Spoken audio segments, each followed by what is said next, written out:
sorry. I thought I clicked on something there. So what's going on? Not too much. Just same old, same old. Yeah? All right, good. That's better than it's god awful.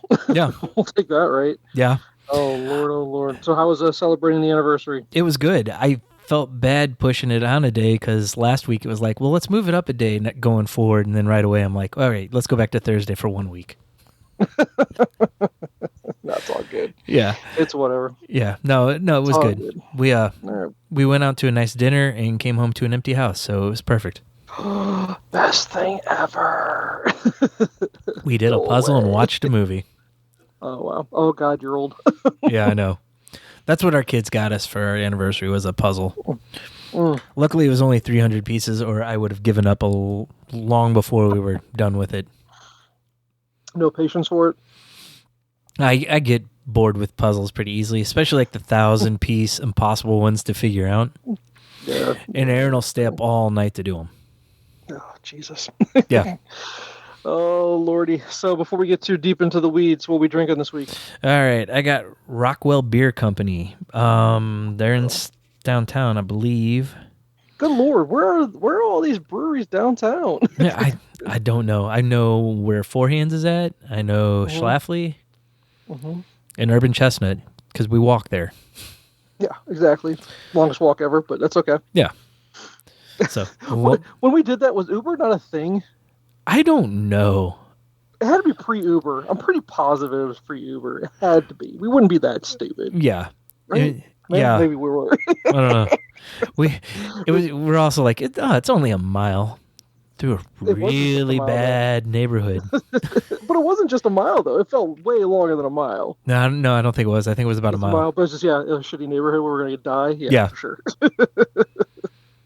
So, oh, Lord. So the beers... So we got Rockwell. So Rockwell Brewing somewhere downtown St. Louis. We don't know where. Right. It's called Sweater Weather. It's an amber ale. Okay. Any details on it? 6.6 ABV. Okay. It says at least the weather's changing. Yeah, it was super nice out, but all of a sudden my air conditioner is running right now. I guess it got hot. I had the oven on for a little bit. I guess that's probably why. But yeah, and it's kind of at that weird point where it's like cold in the morning, hot in the afternoon. Yeah, mid-70s. So it's just enough where you want just a little bit of AC, but not like where it's running all day and struggling to keep up. It's the worst part is when you get that stagnant air in your house because there's no air movement at all, and you're just like, ugh. Yeah. But we have one of those fancy Google Nest thermometers or thermostats. So it's got a setting where it can be heat and cool, and so it sets a range for it to be in. So if it gets cold at night, the heater kicks on, but when it gets hot during the day, the air conditioner will kick on. Interesting. Yeah. Very interesting. Nice. Probably why our power bill's gone up a lot, though. We get just one way or another, man. I'll tell you what. Oh, I know. Oh, Lordy. So what's, besides the anniversary, anything else going on? Not really. Just preparing for homecoming this weekend. Oh, big homecoming. Okay. Yeah. Who all's attending? Just the two? Yeah. Older two? Yeah, just the other. I forgot. Yeah. He's 8th grade still, right? One more year. Well, you could still go with a 9th grader. Nice. Well, if they were doing that kind of thing. Yeah, if they were doing that kind of thing and my son wasn't a giant nerd. Hey, my son has been in high school. This will be the 3rd year. He said, I don't want anything to do with that. And I'm like, all right. I didn't. He has no interest. I didn't go to any of them until my senior year. Yeah, so we'll see if he goes or not. I don't really care one way or the other. No, our big event that we did was last Sunday. Went to a college fair at Whitfield High School, and holy hell, wow! And I know college is a business. It's not. It's a service. It's a good that you're purchasing. But man, they had schools from everywhere. Yep. And I go to him. I'm like, is this really what you want to do? We've already talked about how expensive school is, and if you can think of something you'd rather do that we can get you straight into a job out of high school, there's no shame in that either, man. Because it's too expensive a mistake to make. And we've had this conversation. It feels like for the last 3 years we've had this conversation. Yeah, of making sure you really want to do that. And luckily, he seems to be wanting to go into a field where he actually it would be to his benefit, he needs to. I don't know how one would get a job in an engineering field without it, unless you're just a process engineer or something where you're, on the manufacturing floor of some kind and working hands-on with something like that. Yeah. But if you actually want to design or whatever the hell he's wanting to do, I think he actually really needs to go. Yeah, and it depends on the type of engineering you want to do, because, I mean, Mike never finished college, and he was a geotechnical engineer. Yeah. And, well, he wants to be a mechanical engineer with specializing in robotics. So I was like, yeah, that's pretty hardcore there, man. So I think you might need to go. I don't know if I could find him an internship somewhere, or just do something over the summer at this junior year summer. Here's this company that does it. Let's see if we can get your foot in the door and say, is this something you really want to do? I wish he could do that somehow. I wish more companies would do that, because it would help kids out a lot. I would help them out a ton. So I'm hopeful for it, and we're just getting neck deep into this shit, dude. It's unreal. How fast it seems to be coming, especially at the school he's at. It's college prep school. Yeah. So it's kind of par for the course. We really didn't send him there for college prep. We just sent him there because that's where he decided he wanted to go. Yeah. And so it's just part of the process. So do you get mail from different colleges every day? Every day, dude. Every single day, it feels like, yeah. But getting back to that fair, I'm going to let you guess which school had the longest line. Mizzou? No, not have the longest line. Gee, I'm talking about a line. It felt like it was going out the door. There's so many kids want to talk to these recruiters at this one table, one representative, line out the door. I have no clue, because we went to public school and everybody went to Mizzou, so I just kind of assumed that. Now, mind you, Mizzou had 4 tables there. Okay. They had 4 tables, like 8 reps, yeah, like 2 per table. There's tons of Mizzou representation there, and that's why I said that's like Brody. A lot of public school kids, that's where they want to go. Yeah, but no, the correct answer, sir, was where you were just at last weekend. It was Notre Dame. Line out the freaking door, man. Notre Dame had the longest line. WashU had this, I would say, kind of up there, one of the longer lines.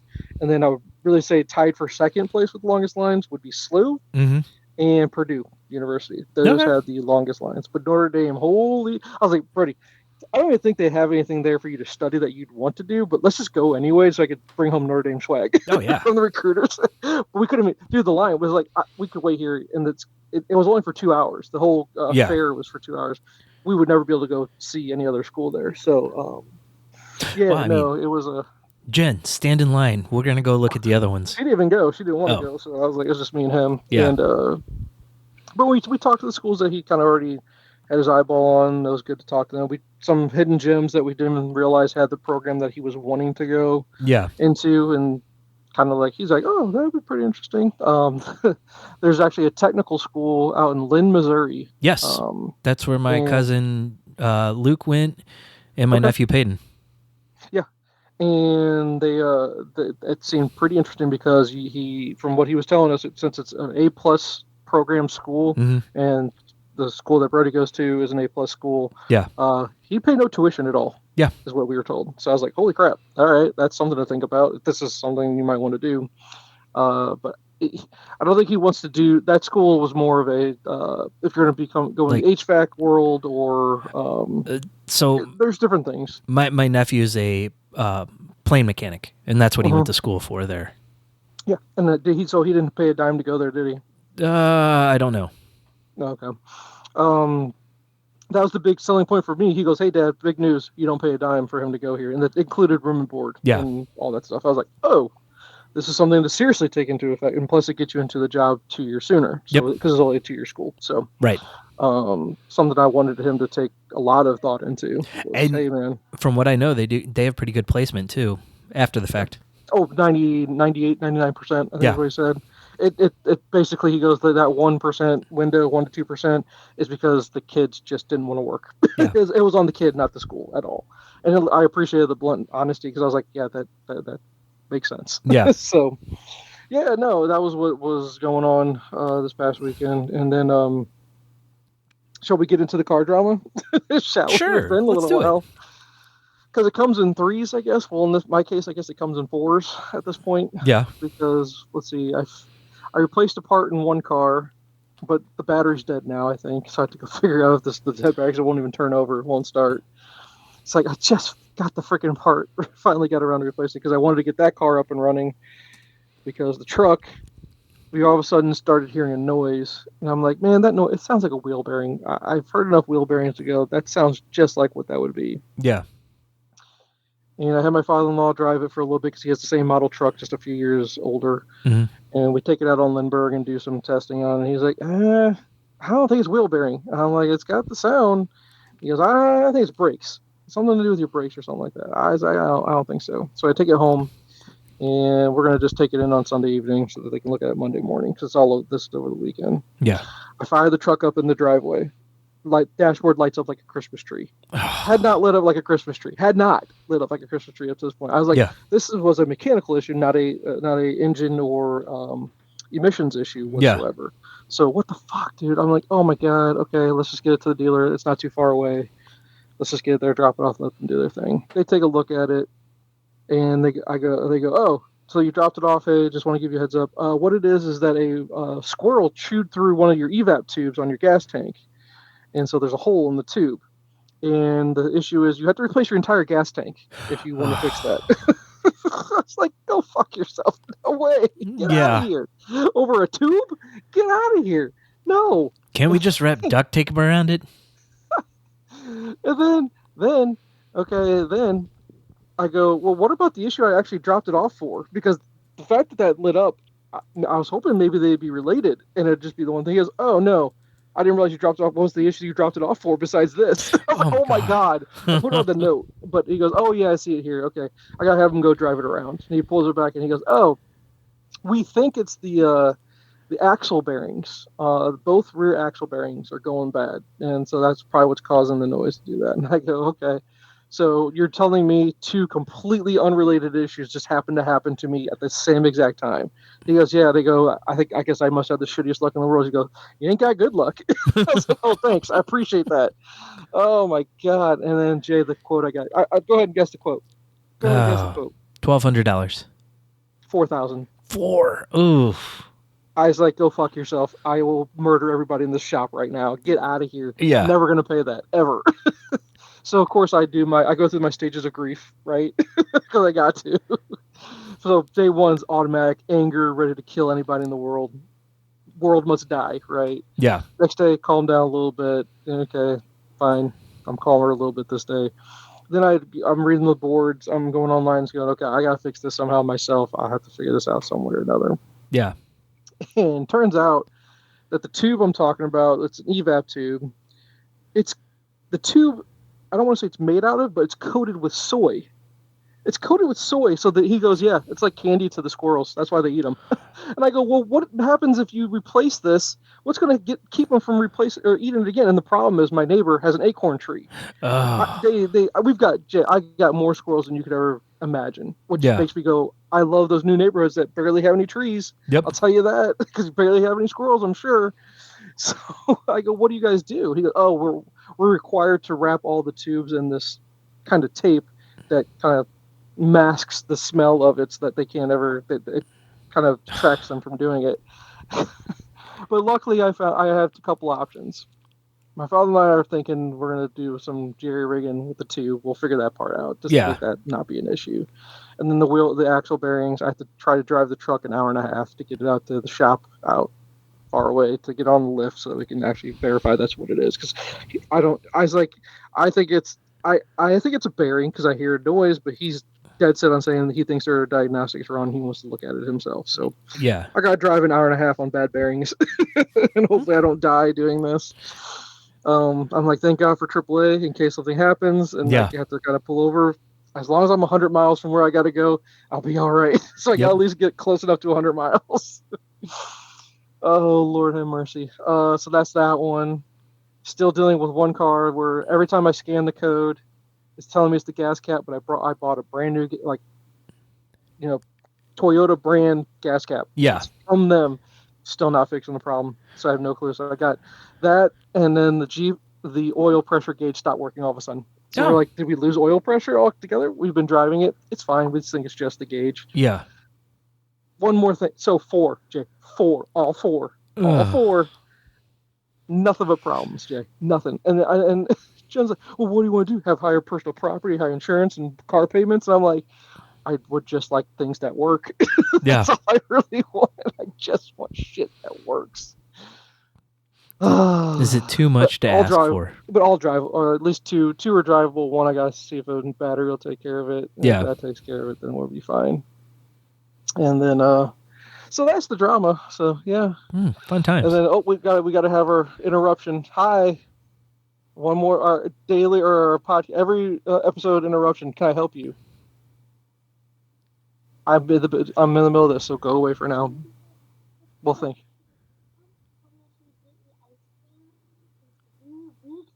Oh my God, she's the worst mother ever. No. She go smother her. Go.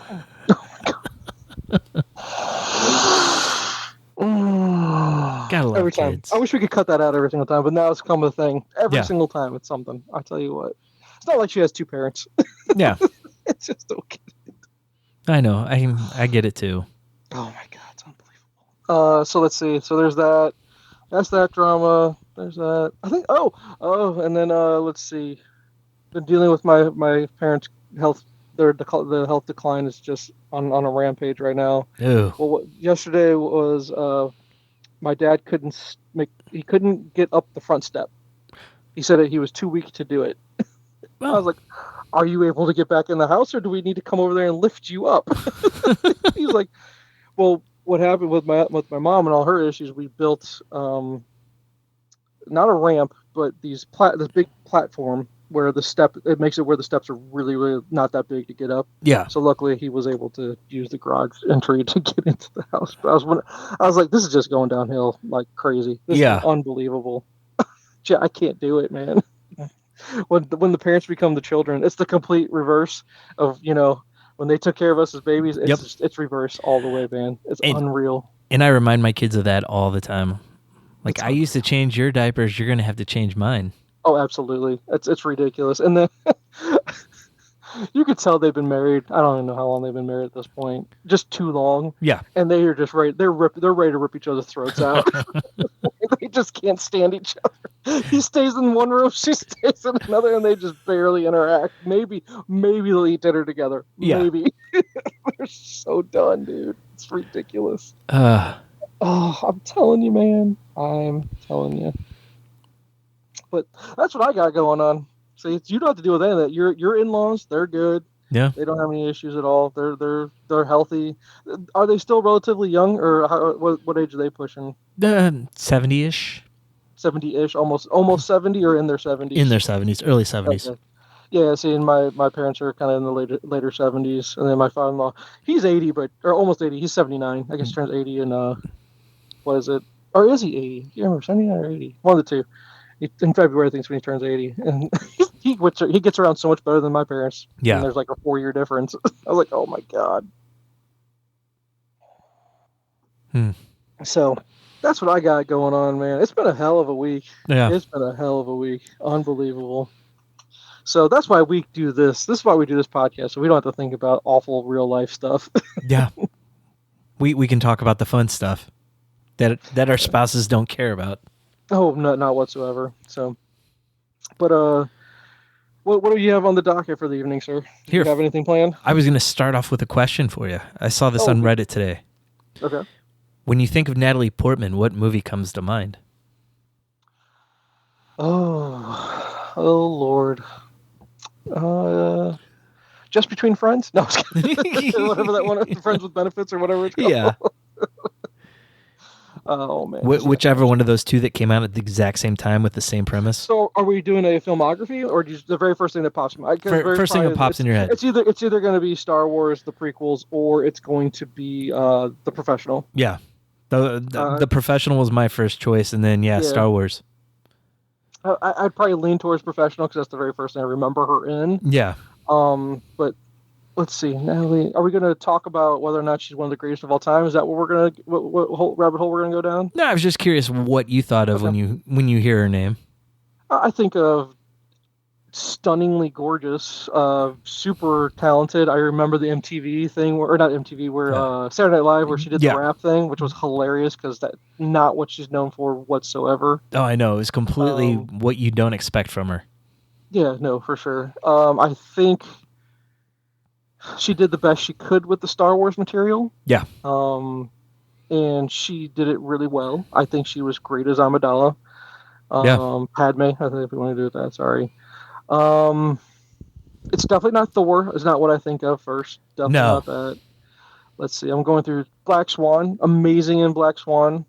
It's still a blind spot for me. I need to sit down and watch it. No, you need to see that. It's super good. Yeah. That's is that Aronofsky, if I remember correctly?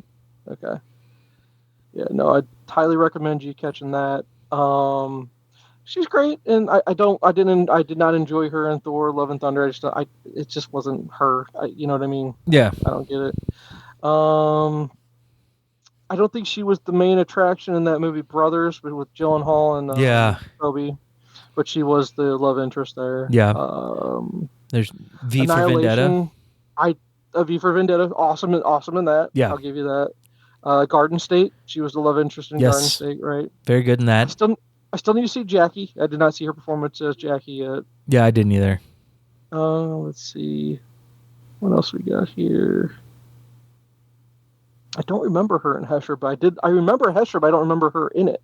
Hesher's with Joseph Gordon-Levitt. It's actually a pretty decent movie. Yeah, I've never seen it. Yeah, it's pretty good. I like that one. Let's see. I mean, she had her like box office movies, which I would call, excuse me. What is it? Anywhere But Here. Yeah. Was one of them, and then she had the one, Where the Heart Is. Yeah. She had those two. Those were her two box office movies, what I want to call them, and they were kind of sandwiched in between the prequels, I think. Yeah, I think they were. They were around that time. Yeah. Right around the sequel time. Yeah. Or prequel. Sorry, I don't remember her in Heat at all. She was in Heat. De Niro's daughter. Okay, it's just been a long time since I've seen Heat. Yeah, I need to watch it again. Mars Attacks is a blind spot, so I couldn't tell you about. Oh, it's so good. That. I scarred Kaylee with it when she was 5 years old.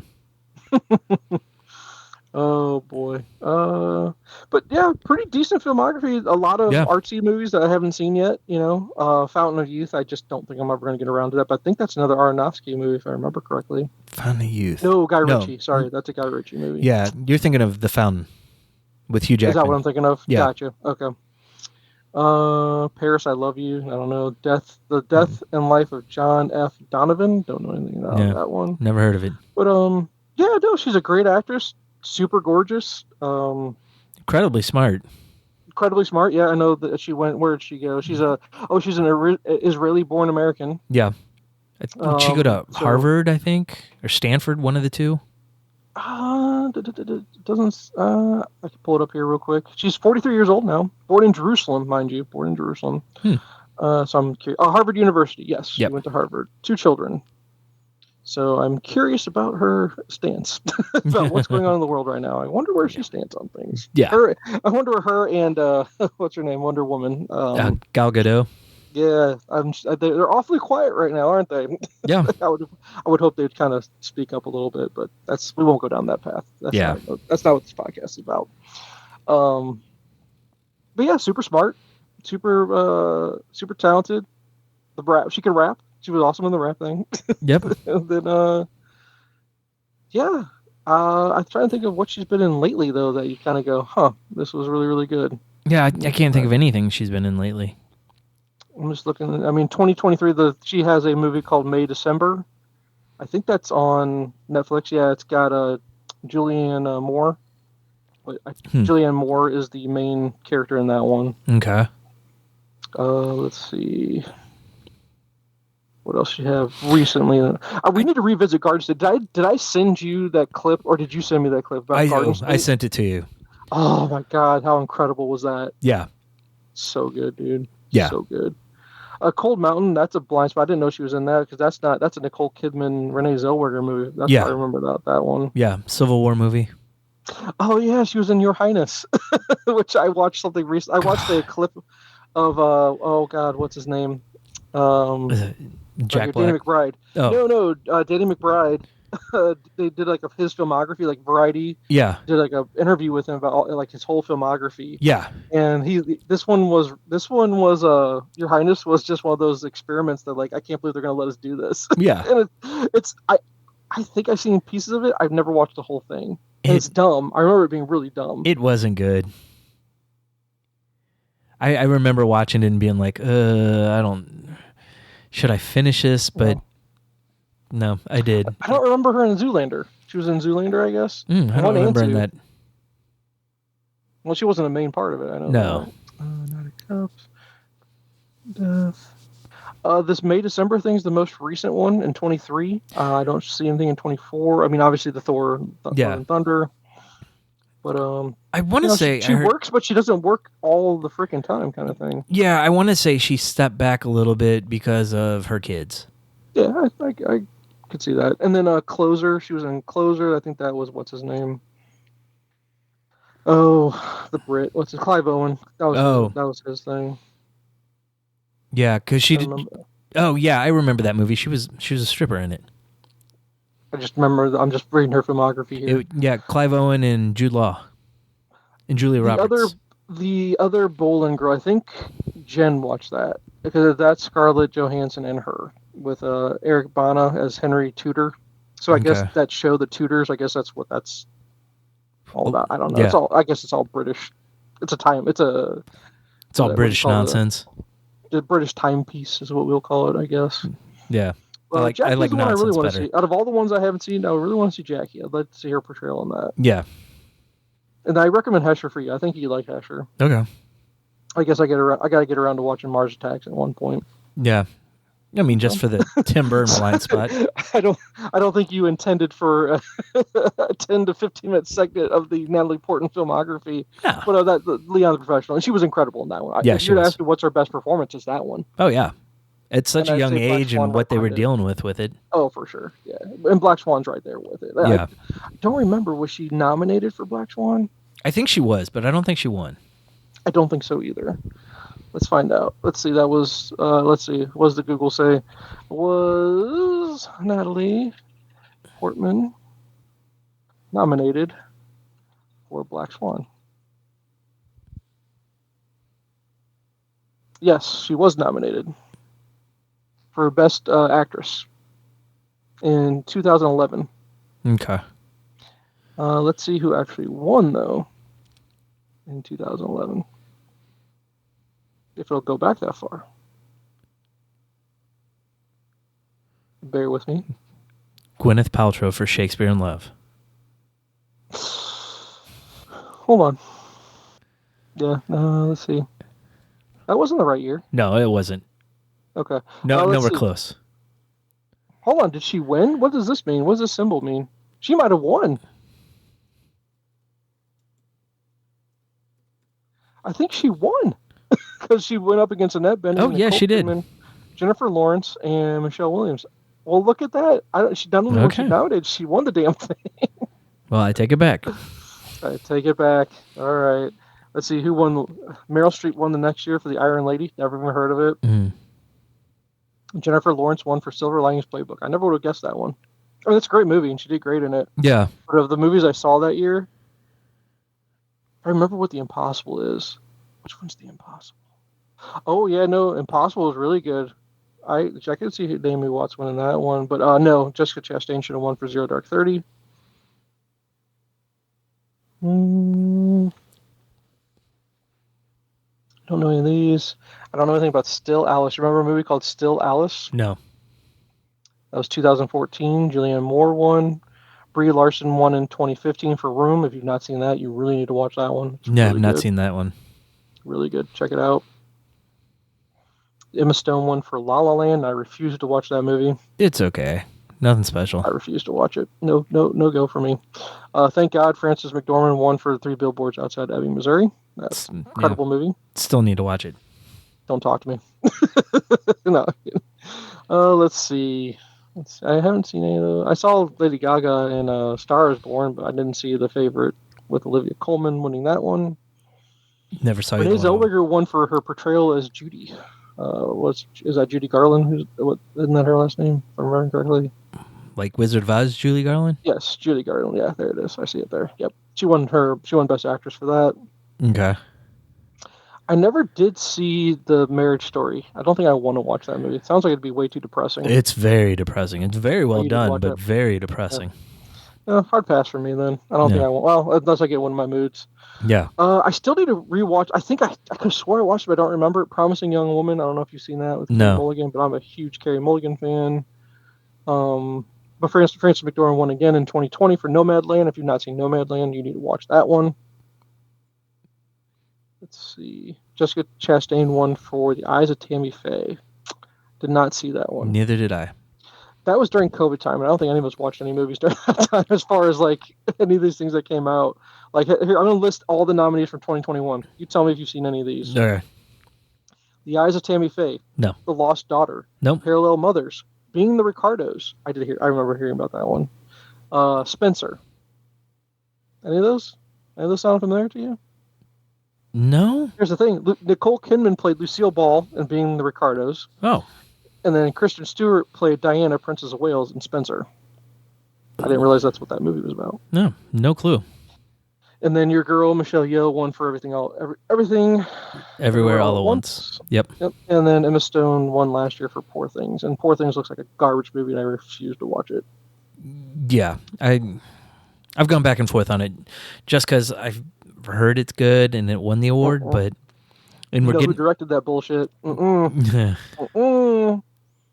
Don't make me go through his filmography. No. Don't make me. We don't need to. It's garbage, bro, I'll tell you. Let's do this. Let's do the list, if I could find it again. Do you remember who published that A24 list? No. Let's see if I can find it real quick, too. I think because you texted me and you told me I wouldn't be happy about some of it. And I wanted to go over that again, if that's possible, if you can find it. Yeah. Because I wasn't as upset as you think I might be about that list. Just have to go back a ways, I think. Not too far, I don't think. I just found it. Okay. Top 10 A24 movies. I'm still trying to scroll through and find it here. All right. So, Civil War, number 10. Haven't watched it yet. You still didn't watch it? No, we'll probably get to it this weekend. Dude. Come on. Yeah. Get around to it. Here it is. I found it here. Right. Number 9. Is this a video clip or is this an actual... It's a video, yeah. Number 9 was The Green Room, which I still want to see. Okay. Number 8, Ex Machina. Number 7, Uncut Gems. Number 6, Everything Everywhere All at Once. Number 5, Moonlight. Number 4, The Witch. Number 3, Good Time. Number 2, Lady Bird. And number 1, Hereditary. Okay. I said you wouldn't like the list just because The Witch was on it. Oh, okay. Yes, you and I. Then you knew me very well to say that because absolutely, absolute garbage movie. I cannot stand that movie at all. Now, mind you, I think I'd move some movies around on the list. Yeah. So you know how big a fan I am of A24. I think they're an incredible production company. Yeah. And if I'm going to double check this because it's on the list, bear with me. I just want to double check to make sure that they were the production company for that movie. Okay. And I'm going to go to IMDb, I guess, just to double check because I don't know if I trust the Googles. Yeah. Come on, where would it show me the production company? Here we go, production. Oh, come on, it's going to blank out on me here. I'm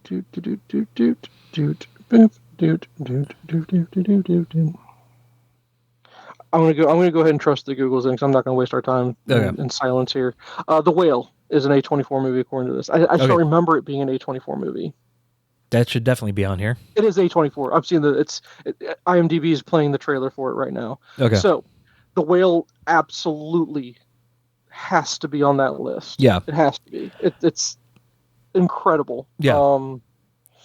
So the fact that wasn't even on the list is... I just don't get it. The Iron Claw. Iron Claw, I would put that on my list. Here's one, Jay. The Disaster Artist. Yeah. I love that movie so much. So much. It's so good. Room is an A24 movie. Yeah. The Florida Project is an A24 movie. I have not I don't know if seen you ever that. got around to watching that. No. You really need to see that one. It's super good. God, there's so many I still need to watch. So have you seen Good Time? Yeah, it's okay. It's not one of my favorite. I watched it just because it was pre the Batman, and I was gonna look at Pattinson and something that I thought I might like. It's okay. Yeah. It's not the best. I just go, it's okay. I still haven't seen The Green Knight. I think you said I should probably. I think you said you watched it, didn't you? I started it, but it was one you have to pay attention to. Okay, gotcha. The Kill Team's a good movie. I like The Kill Team. As far as top 10, though, man, I don't know. I'd have to really take some time to go through this to compile my own list. But the problem is, I have so many blind spots. Yeah. I really do. American Honey. I thought this was a Shia LaBeouf. Is he in this one? Yeah. I still haven't seen American Honey. I want to see that one. Yeah, I haven't seen it. I know you're not his biggest fan, but man, Peanut Butter Falcon for one, right?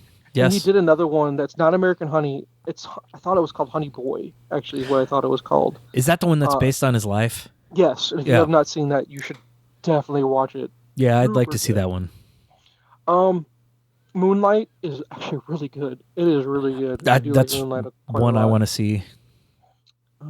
Florida Project again, super good. Julie Louis-Dreyfus in a movie called Tuesday. I would like to take that. I'd like to check that one out. For some reason, I don't know why I am, but I am a big Ethan Hawke fan, and he's in a movie called First Reformed, and I'd like to check that one out. I still have not got around to Beau is Afraid. I think you said you watched that one, did you? Yeah, it would not make the top 10 list for me. I think I tried watching it. I just never got into it, so I don't know. It was just so bizarre, and like it was hard to follow. And according to this, the Tragedy of Macbeth, the one with Denzel, it was on Apple TV, but I guess A24 produced it. So really? Interesting. Yeah, I'd have to check that one out. Yeah. I just don't care enough about Elvis to watch a Priscilla movie, but I bet you it's well done. Probably. Let's see. Mississippi Grind. It's got Ryan Reynolds. St. Maud is awful. No go on that. The Lobster got awful. All Quiet on the Western Front was not A24, was it? I didn't think it was. I'm double checking through things here real quick. Pearl is not good, but X is, and I still have not seen Maxine. That's a trilogy of horror movies from A24. I still need to watch the third one. I don't know if you watched The Killing of a Sacred Deer. It's weird. I think that's what's his name. Let me see if that's the same director. Yeah. See, I got caught watching that freaking movie and he made it. Of all his movies that are weird, I like this one a little bit because it has some good actors in it that did really good what they had. Yeah. God, it was Colin Farrell, Nicole Kidman, and then it's the guy that plays the Joker in the Batman. He's in everything. Barry he's the Irish Keoghan. guy. Yeah, whatever his name is. Yeah. He's super good in it. I liked him in that one. But the movie overall is not great. Hereditary being listed as the number one movie, I'm totally on board with that. Yeah, I'm fine with that. Eighth Grade's okay. Eighth Grade's okay movie. Never saw it. Yep. The Spectacular Now. I'm actually a fan of what's his name. He played Reed Richards in the Fan Four Stick one. From Top Gun, Maverick. He's Goose's kid. Yeah. Right, Miles Teller. Yes. I'm a Miles Teller fan. I do like Miles Teller quite a bit, actually. I find him to be pretty entertaining. Yeah. And he was decent in that one, if I'm remembering the movie correctly. It's been a while since I've seen it. I think it's shown it's on Netflix. I might need to revisit that. Lady Bird. I would highly recommend Lady Bird if you've not seen that one. That's one I've wanted to watch for a while and just haven't gotten to it. Mm-hmm. See, the problem with having kids that like movies is we see stuff that they want to see. If everyone's watching. It's getting to the point, though, where Aaron and I are watching a lot more of the stuff that we missed out on. Okay, gotcha. And the thing is, with this A24 stuff, man, they've made so much now. And I'm like, is that good or bad? I kind of I would almost prefer the fact that they just made less. because make more quality movies versus a lot of movies. Yeah. Now, Green Room. Have you seen Green Room? I have not seen Green Room, and that's one I've wanted to see for a long time. It's so good, really good. And who's this? Is this Tom Hardy in a A24 movie? Called Locke. Yeah, it is Tom Hardy. A man's life unravels after he leaves a construction site at a critical time and drives to London to be present for the birth of a child conceived during a one-night stand. Interesting. Don't know anything about that one. No. Don't know if I'll get around to that one, but it sounds interesting. And then there's this movie called Sharper. That one's on Apple TV.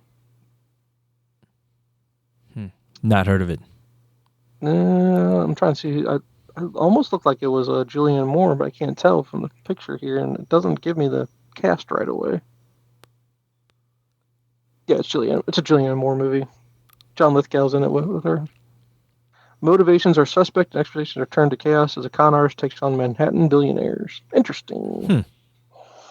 So, all right. Sorry, I didn't mean to go down a super big rabbit hole for A24 movies there, but they got a lot. Yeah. And the good thing is that I think just about the whole filmography is probably on Max at this point.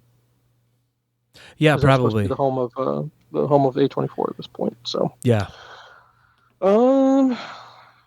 You just have so many you need to see. I know. You do. You have a lot. Civil War being one of the most important ones, I think, at this point. And then you could probably skip Good Time, to be honest with you. Florida Project, though. Don't skip Florida Project. Okay. And definitely don't skip Green Room. Yeah. And Lady Bird. I just got a lot of homework to do. Yeah, I do. There's so many movies I want to watch. I just don't get around to watching them, to be honest. I know. We have a whole stack from the library that we're slowly working our way through. So, there are a couple other small things we can touch on. Yep. James Gunn announced a new DC movie today, The Dynamic Duo, starring... What? Yes, starring Dick Grayson and Jason Todd. I don't like it. Yeah. If you would have said Dick Grayson and Damian, I would have loved it. I don't think I want to see it. Those two don't have a relationship at all. In the more recent stuff, they do a little bit more. No. Yeah. No. I disagree with you 1,000%. There's no relationship between those two. And the only thing that really is there is the fact that you'll see, there's a few panels I'll remember here and there. It's basically just Jason going, how was I ever going to live up to the perfection? Like, he was just like, I was never going to be able to live up to your expectations. Yeah. And then basically Dick would just go, you never had to meet expectations. I never had them for you. I don't think anyone ever did. I think you put those on yourself, kind of thing. Yeah. But okay, dynamic duo. Yeah. So more recently in the comics, they have interacted a lot more. There's a series that came out, I don't know, a little over a year ago called Robins that had all 5 of the Robins in it. Oh, I know about it. I'm familiar with it. I just haven't gotten there yet. My reading order yet. And so since then, they've kind of pulled the whole Bat family together at times. And so they do interact a little bit more recent. But yeah, I would think if they were going to go 2 different Robins for it, it would be Dick and Damian.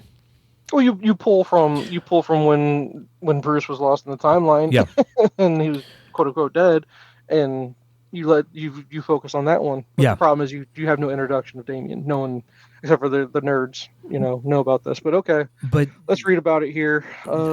Damian is going to be introduced when they do the Brave and the Bold movie. It's going to be Bruce and Damian. What? Yeah. So it got me thinking a lot today about what they could do, and I'm wondering if James Gunn is going to set up a more modern DC movie universe and then have movies that are more flashback, kind of explaining like maybe how Dick was the original Robin and became Nightwing. Okay. Well, I will say this, that says Batman, the Brave and the Bold is slated to begin in the fall of 24 with filming locations spanning the iconic landscapes of Gotham City. Okay, so Andres Muschietti, the guy that did It, is supposed to be directing. And did The Flash. Mm-hmm. Which, I don't know if that's positive or negative for him. Yeah. You'd say the same thing about It, though, too. I liked it. Did you do both parts of it? I did. I enjoyed both parts of it. Because I've heard a lot of people say the first part was really good, and then the second part was It's because inferior. they're endearing. Yeah.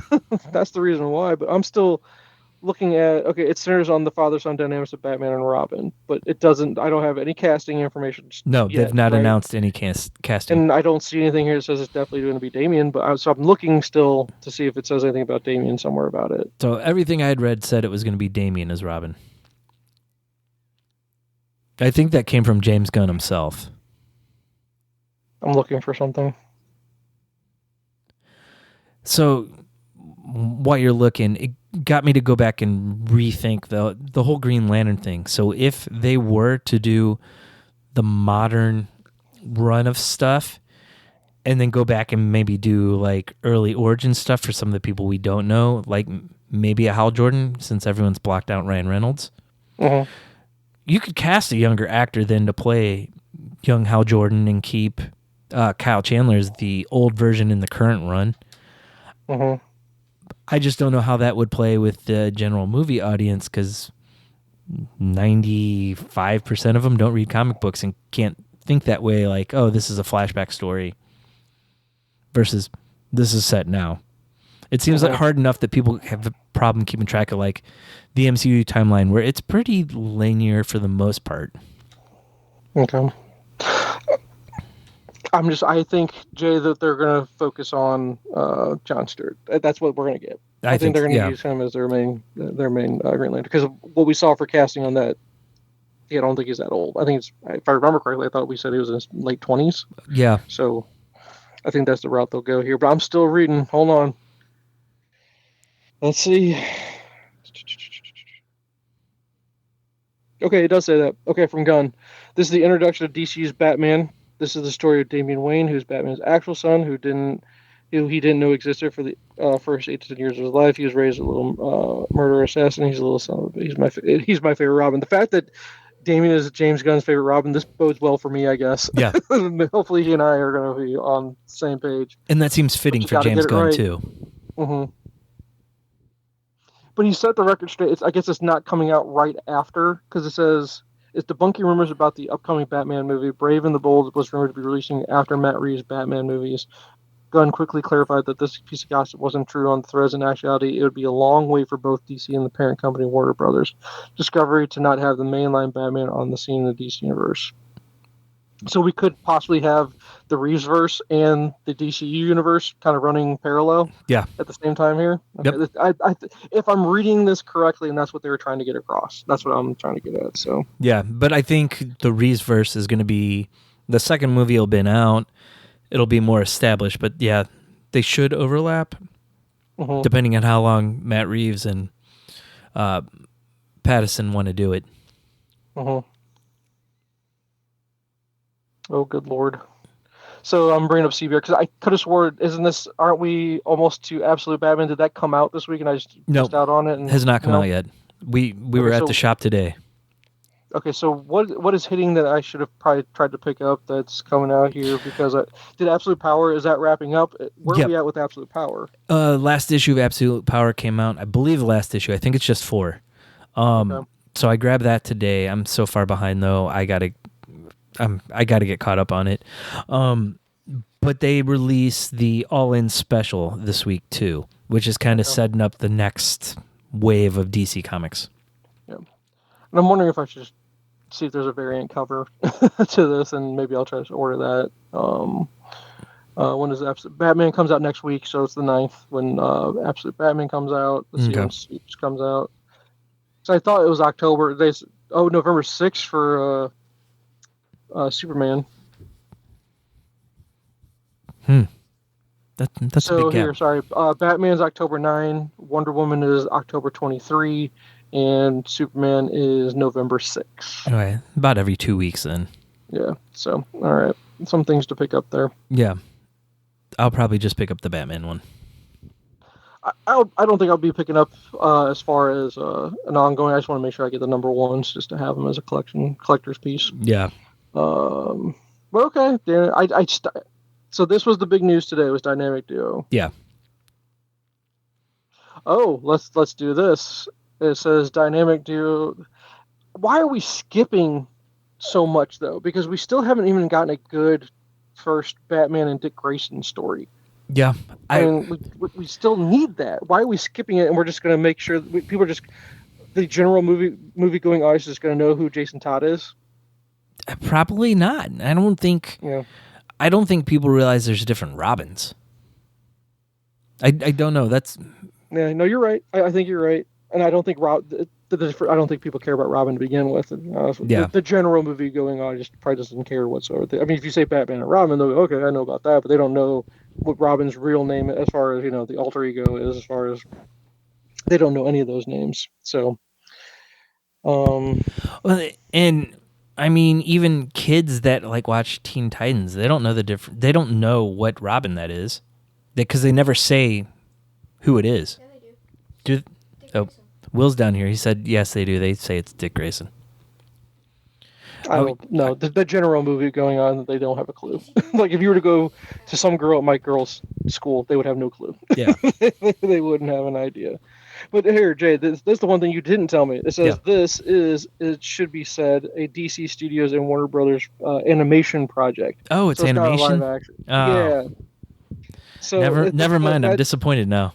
That's not to discount it, as animation is an important part of DC going forward in the new era. But no, it will not. It will not be in live action. It is not part of the Reeves Batman universe, and it's not clear whether it's part of the DCU. Like, we're seeing some animated projects crossover, such as the Creature Commandos. Yeah. Details are limited, but the story follows Grayson and Todd as young orphan thieves who call themselves the Dynamic Duo. It's an Elseworlds. Yeah, that's what it sounds like. It's got to be Elseworlds, because Dick Grayson would never be a thief. No, agreed. Now my enjoyment of this is going down. And that's from Forbes. Yeah. Was the source on that, and I trusted Forbes a little bit better than Bleeding Cool. I don't know if I really trust Bleeding Cool as a They're usually pretty legit on breaking stuff. Let's see. James Gunn announces DC animated movie Dynamic Duo about 2 Rob. So yes, it's animated. No. It's not live action. So now that makes me have a little bit more hope for getting it right in the live action world. We gotta introduce Dick Grayson, but I don't know if we're gonna go young Dick Grayson. But if now that makes me question your other thing in regards to Brave and the Bold. Is that live action, or is that supposed to be that one's supposed to be live? They announced it as live action. So when they announced the initial James Gunn universe, I think the only thing for sure that was animated was Creature Commandos. Yeah. They said everything else that they announced was supposed to be live action. So, okay, I will be up in a little bit. Okay, go. Yes, go. Go do your extra math. Go. Okay, all right. Okay, let's do this, Jay. Let's do homework, and then we got to wrap it up. Okay. So what you got? I finished Mr. McMahon. Oh, same. So had I finished it when we last spoke too? No, I think we were both in the middle of it. Oh, we were both in the middle. Okay. Yeah. the best clip I've seen of it so far is this guy that was like, "I'm super pumped to go watch the McMahon documentary on Netflix. I love wrestling." Yeah. And he goes episode by episode. Yeah. And at the end of the episode, he goes, I don't feel good." Yeah. Something along those lines. I was like, oh no. That sums it up pretty well for people that don't really know what was going on. Holy smokes. Well, he's not the nicest billionaire in the world. No. I guess is how you put it. So there's a wrestler in Impact named Eric Young, and he got signed to WWE, and in 2023 he asked for his release. And they released him, and nothing was ever said of why. And it came out this week after the documentary and everything. He's like, I knew Vince wasn't a good person. I couldn't work for him. Mm-hmm. Yeah. I'm like, oh, at least some people have integrity about that. Yeah. Well, no, but then how much what's the word I'm looking for? And how much weight do you give to? It wasn't Pat Patterson. What's the other guy's name? That's super Gerald high Briscoe. up there. Oh, no. The one that was in the documentary the whole time, even after the Vince stuff came out. Oh God, what's his name? That's the one where basically he was saying his wife had cancer, and McMahon made sure that he had everything. So you get the two sides of McMahon. I guess they want to throw that in there to make you go, Is he 100% evil? No, but man, Yeah. I think what you learned about McMahon was his first love is the business. It's the promotion. Yeah. It's not even his own family at all. It's And just you come away going, I understand now why we talked about that. I think I don't know here or where we talked about it, where Shane could never be the owner because he's just too nice. And you come away from that documentary feeling bad for Shane, and you hope nothing but the best for that guy. Yeah. And maybe he'll get his shot. Maybe he will get his shot. Well, I don't think he's met with Tony Khan.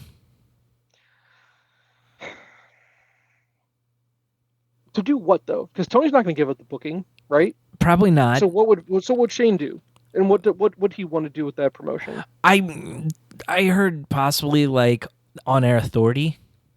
Okay. So with the Young Bucks EVP storyline where they keep injecting themselves, and then Christopher Daniels comes in and kind of tries to overrule him as another EVP. Sure. Mm-hmm. Well, Tony Khan could come in and say, "This is the guy running the show, so you guys all have to answer to him." Yeah, I just don't know what he brings to the table as far as his talent for that. I don't know how he is as a maybe another ear to bend here and there for Khan to run the promotion. I don't know if Shane has a booking talent event. You know what I mean? I don't know if he's good at booking. I just don't know. Yeah, and it goes back to the thing Tony Atlas brings up, that Shane could never run WWE because he's too nice of a guy. And that's pretty much what CM Punk said about Tony Khan. So if you have two of them together that are super nice, it's still not going to work out. Yeah. Now, here's what Shane could offer is connections. Yeah. He can offer a lot of connections in regards to if things start to get stale. Because I'm so far behind on both promotions right now. Mm-hmm.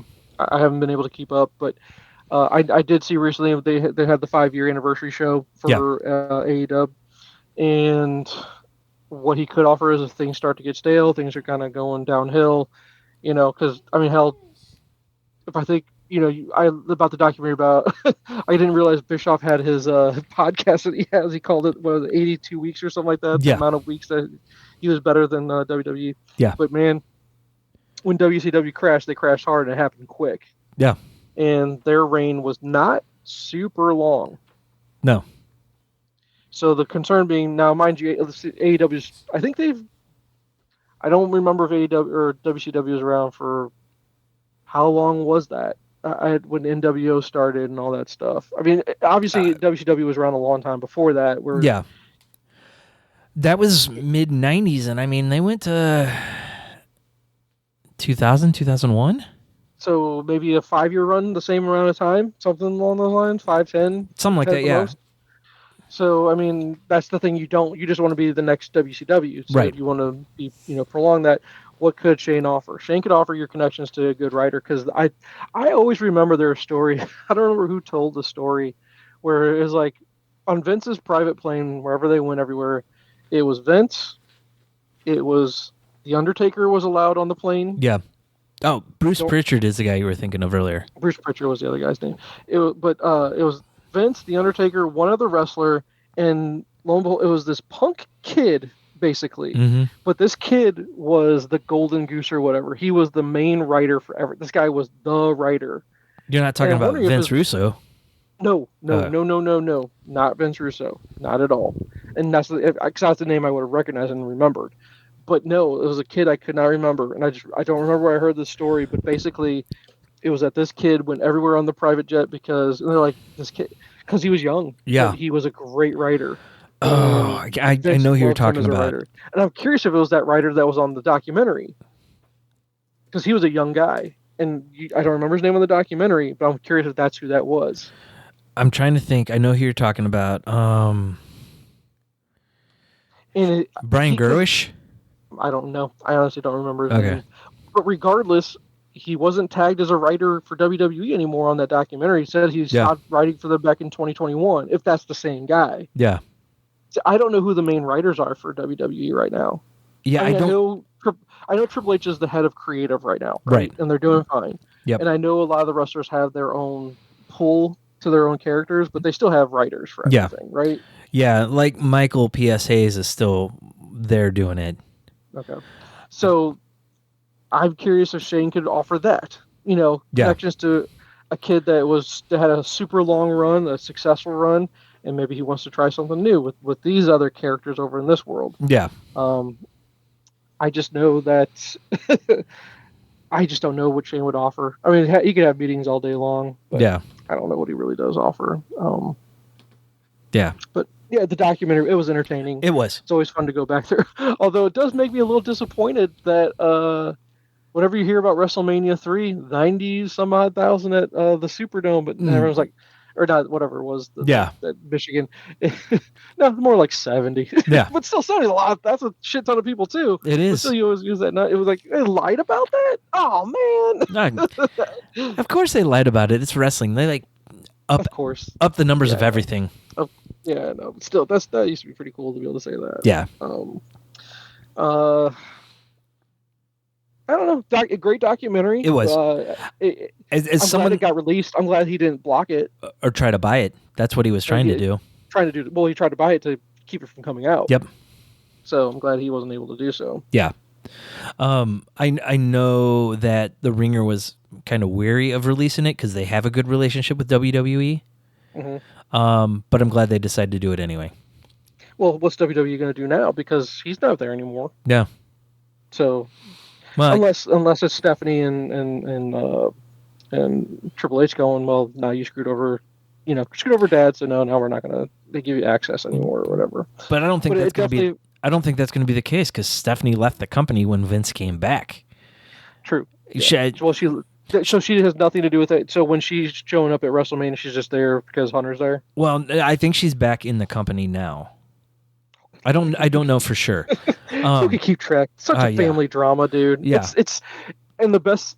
It's a real life Succession. Like if you watch Succession, it feels almost like a real life Succession. It really does. I'm the oldest boy. Yeah. That's the best part of that show. Oh my god. Yeah. Ridiculous. But yeah, it's a soap opera in of itself. Yeah. It really is. The fact that Stephanie, oh my god, she just, that poor girl sometimes was like, I know, just used the storylines they put her through. Oh, I know, right? Exactly. Yeah. And a lot of the female talent. I feel bad for a lot of the female talent. Yeah. Because the story the male talent came out recently that Lita was told she was going to be fired if she didn't do the Edge stuff after she cheated on Matt Hardy. Mm-hmm. So that was a pretty common tactic back then. Yeah. Well, and it's also so gross how I guess it's the wrestling industry. It's like the boyfriend girlfriend dynamic with a bunch of those wrestlers or wives. Yep. They just kind of change and swap them out. You know what I mean? It's just so bad. Oh, it's just no.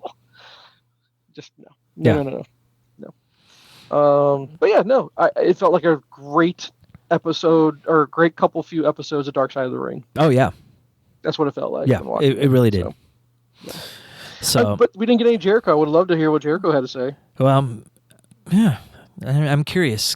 I wonder if maybe something with his. But I'm assuming he had a podcast. He had to have spoken about it on a podcast. I don't know. Because he's got his own podcast, but I don't listen to it, so I don't know if he did address it. I wonder if it was something with Dark Side of the Ring where he maybe couldn't go on this other competing documentary. Maybe you're right. Yeah. Yeah. And then some other Chris Van Leet, if I'm saying his name correctly, I'd like to get his take on it too. I like the fact that he has he does all kinds of interviews, but he also does a lot of the wrestling stuff. Yeah. I think him and Sarah Michelle Gellar's husband, Freddie Prinze Jr. Yeah, I know he does a podcast now. Yeah, he does a wrestling podcast now. He does with Jeff Dye. They're the ones that have. Yes, I need to start watching that podcast or listen to that podcast. It's good, and it's 2 30 to 45-minute episodes a week. Oh, is that what it is? Yeah. Okay. I'm surprised. I thought Prince wanted nothing to do with that stuff. No. He loves it. He's in the process of starting his own promotion. Oh, is he? Okay. Yeah. All right. Well, can he really be successful with it? I don't know. I'm always curious about how successful Billy Corgan's promotion is doing. I know there's always going to be indies, but I can't imagine those are. Maybe you could break even. Maybe I don't know. The people like that have the backing that they can sit there and wait for it to be successful. I guess. And Billy Corgan sitting there writing on the NWA name. Yeah. Okay. So good documentary. Glad we were able to discuss it. It's just, it's sad, and he's just Very. not a good person. No, he's not. And he tried to chalk it up as, oh, well, that's my character. Yeah. Some who was it? Stone Cold said everyone's wrestling character is just themselves, just amped up 100%. Yep. Yeah. Absolutely. Yep. So you were a creep amplified by a lot. Yeah. Typecasting. Yeah. Or not typecasting, method acting. Oh, Lord. Yeah. All right, so what else you got? We watched this documentary series called The History of Sitcom. It was originally on CNN. It was 8 episodes, and each one dealt with like a theme. Okay. Really good. Each episode went through like the history of sitcoms for the theme that they're talking about. Let me do this before you go too far. Let me Yeah. guess some of the sitcoms that they did. Yeah. MASH. Yes. There was an episode that hit pretty heavy on that. Roseanne. Roseanne was in there, touched on a few times. Fresh Prince. Not very much. Okay. Cheers for sure. Yeah, Cheers. A couple episodes of that. Seinfeld, absolutely. Oh, yeah. Yeah. Excuse me. Let's see. So it was the big ones. Those have to be all the big ones that got hit. Who would I leave out? But they hit on like old ones like I Love Lucy and I Love Lucy. Okay, Brady Bunch and Leave It to Beaver and okay. Oh, like, Leave It to Beaver. I love Leave It to Beaver. Yeah, I do. It's a great show. And so it would sit there and you would be like, oh man, I forgot I used to watch that show. Addams Family, original Addams Family. Yep, it was touched on that. Nice. There was an episode on escapism and Addams Family and the Munsters were mentioned in that one. Yeah. Mm-hmm. Yeah. But it was just interesting to see all these old shows that we used to watch. Uh-huh. And Aaron and I talking about, oh, I watched this one, and the other one would be like, oh, I'd never heard of it. I didn't know that one. Give me an example. Oh God, what now? I can't think of any off the top of my head. Okay. Yeah, that. Well, had she watched Coach at all? Yeah, and they didn't really touch on Coach though. How dare they? Because they showed. Dare they? They showed Craig T. Okay, Soap with Craig T. Nelson. I never watched an episode of Soap. It was one of the original sitcoms that had a gay character on it and was played by Billy Crystal.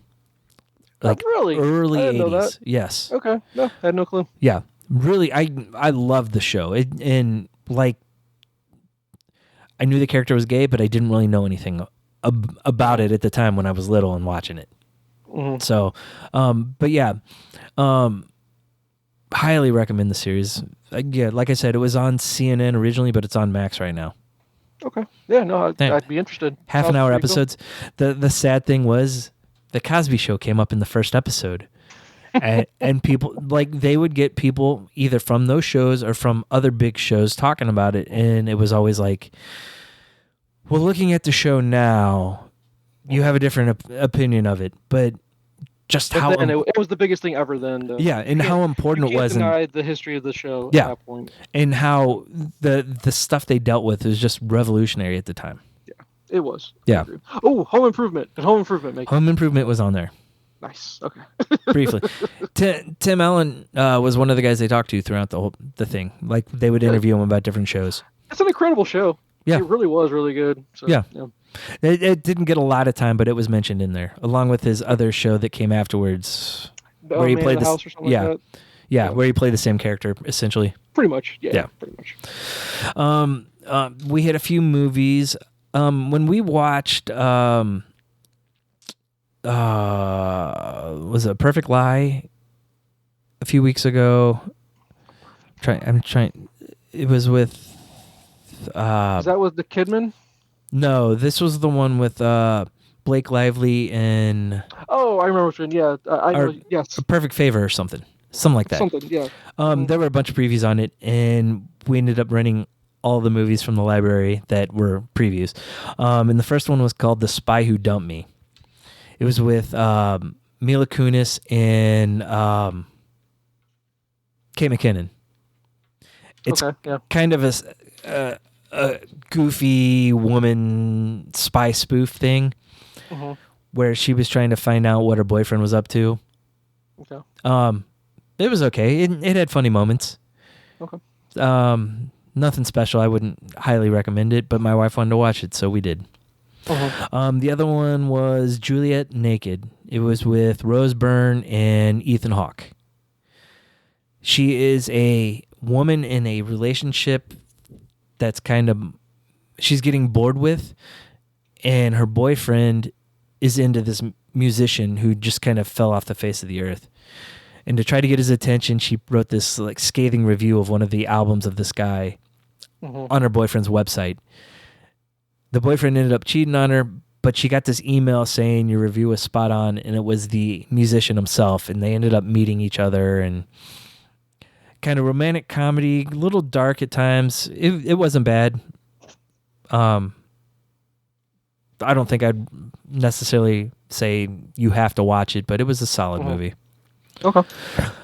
That was all I watched. I finished Ex Machina, the comic series. It was interesting. The Brian Vaughn books. I thought it was middle of the road. There were some things in it I really liked. Some of it felt very dated.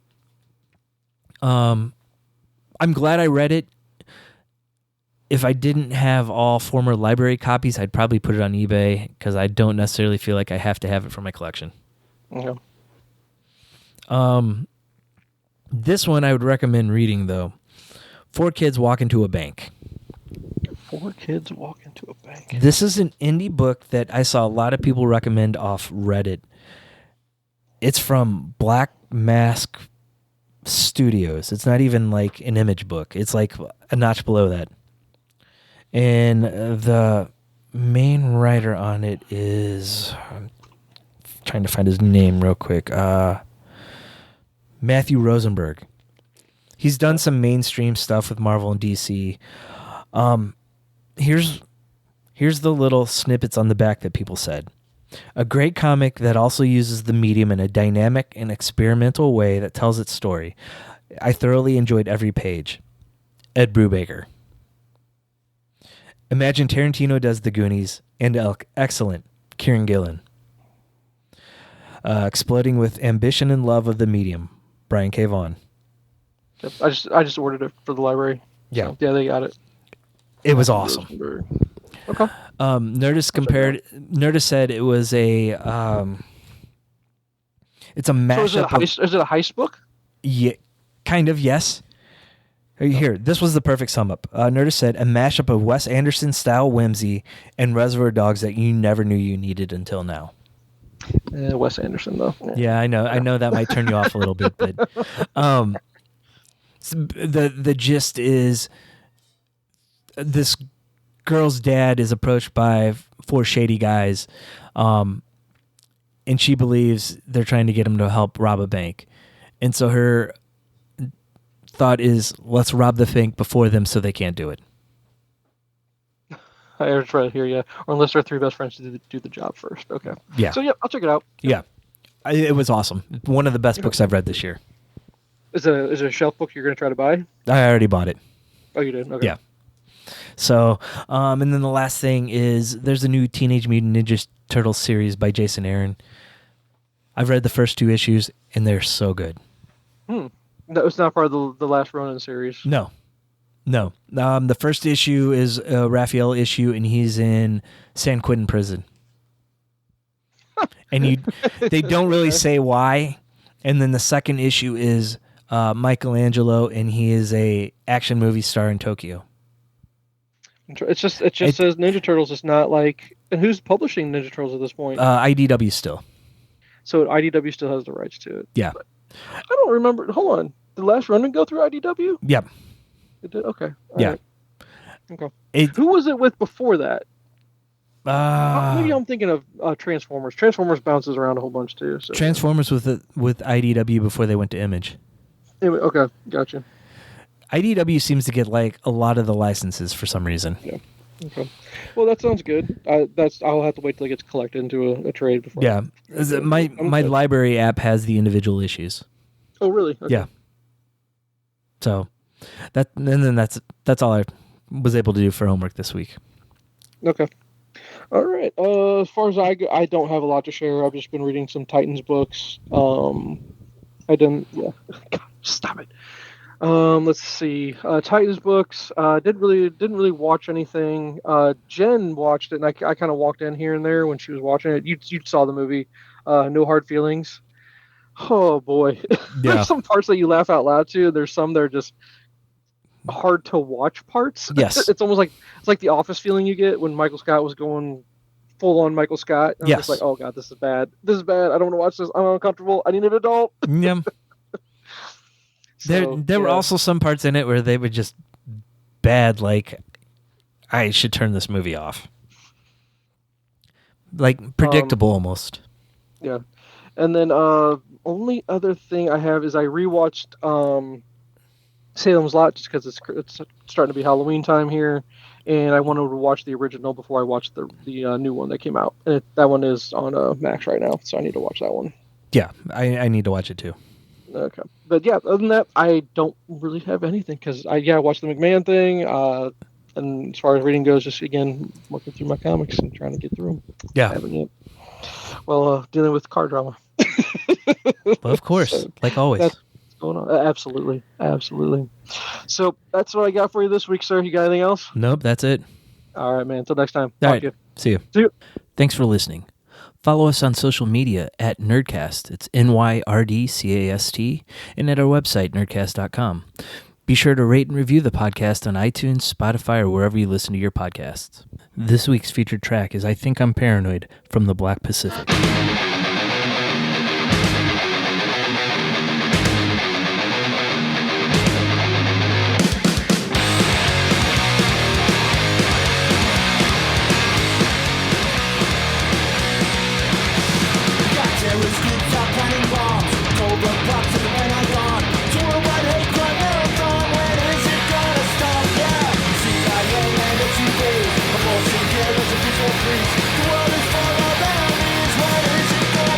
I think I'm paranoid, but it's something I can't avoid. But the world's a scary place, I'm afraid of the human race. I think I'm paranoid, but it's something that I can't avoid. The world's a scary place, I'm afraid of the human race. Let's go.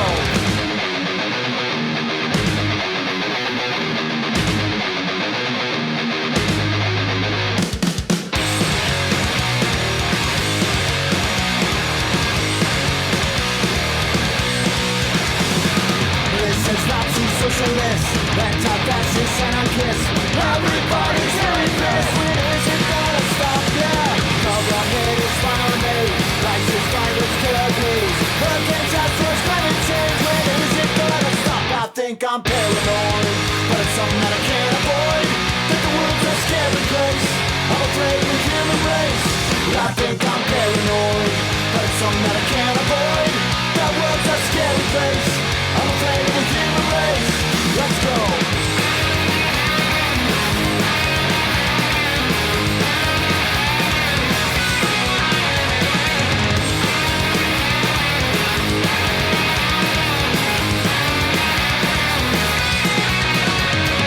Terrorist groups are planting bombs. Cold up props at the Pentagon. It's a worldwide hate crime marathon. When is it gonna stop? Yeah. CIA and its CDs. Fortune killers and peace like things. World is full of enemies. When is it gonna stop? I think I'm paranoid, but it's something that I can't avoid. But the world's a scary place, I'm afraid of the human race. I think I'm paranoid, but it's something that I can't avoid.